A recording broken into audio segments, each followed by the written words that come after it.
Like, to me, one of the things that punk rock means is the ability to self-define, right? To not have to be the person that you're supposed to be, in quotes, right?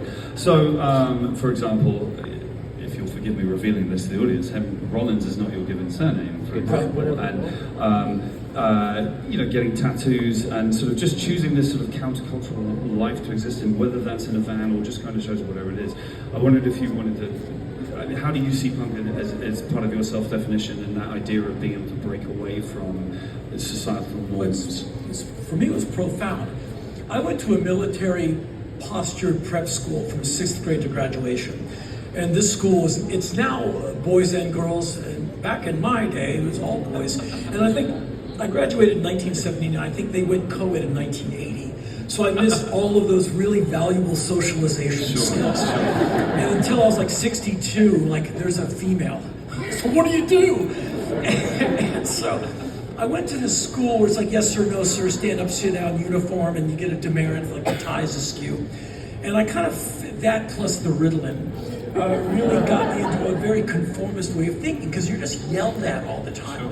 And you depersonalize your classmates, you call them by their last name, because they're not called teachers, they're called instructors. Your instructors are calling you by your last name, so you call each other by your last name. And there's a coarseness that comes with that. What's up, Turner? And like, when you're starting to do that in 6th grade, all the way to graduation, like, you still refer to these people, now we're all old, you still call, like, oh yeah, what's Chase up to? His name is John.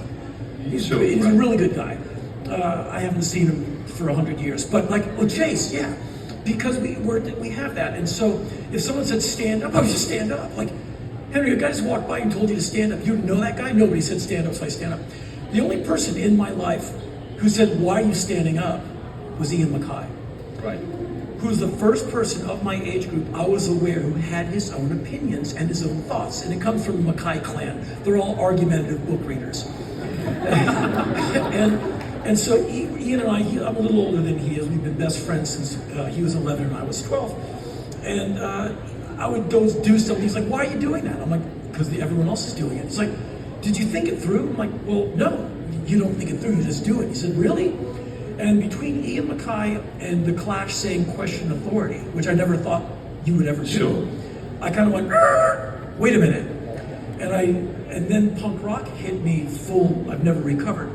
Between Ian and like Joe Strummer and that kind of science, I never recovered from that, but it was like being best friends with a guy who questioned everything.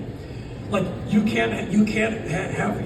young to be in this bar to do a show. Well, we'll put X's on our hands to show you we don't want to drink. Well, then we don't want you in this show because we can't sell you beer. But Ian argued every day. Yeah. And I just went, well, they don't want us in here, let's go. He's like, no. We're gonna petition. And so from things like that, I learned not to be necessarily argumentative, but to call it out when I disagree with it. Sure. And I've been kind of sort of that guy for many, many years. And that to me is punk rock. And so when I would see the racism and misogyny at punk rock shows, I'm like, well, I'm out of this.